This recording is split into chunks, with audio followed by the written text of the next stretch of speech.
If your New Year's resolution is to find a new job, then you're going to have to do a lot more than sprucing up your resume. These days, your social media accounts are just as important, if not more. Yeah, so if you want a new job and that raise, Team 12's Nicole Zymek shows us what to look out for. You'd be surprised at how much employers are actually allowed to do. For example, did you know that they can actually ask you to call up your social media account and then look over your shoulder? Jeanette Torres says the first lesson she learned in grad school was Social Media 101. The very first thing they told us is change your email, clean up your Facebook because we have checked and your future employers will check also. She's got that right. A Career Builder survey this year found that 70% of potential employers use social media to screen candidates, and more than half didn't hire someone because of something they saw. Maybe drug use, inappropriate comments, or illegal activity.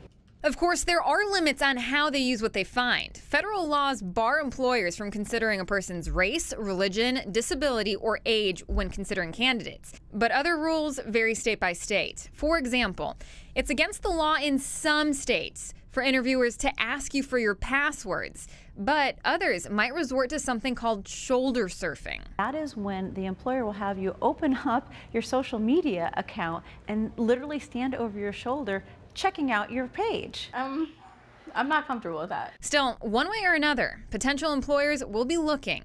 So Torres polished up her profile, starting with her pictures. I put on my professional cap on and I looked through my profile pictures and I said, I don't know, I kind of took that when I was 16. I'm really not the same person. As for photos other people post of you, you can't delete them, but you can untag yourself. You can also use your page to carefully craft the image you want employers to see. For example, maybe you do a lot of volunteer work. In other words, accentuate the good and eliminate or untag the negative. And remember, your profile picture and your email address are the first thing employers will look at, so make sure that both of those are professional. Nicole Zymek, 12 News.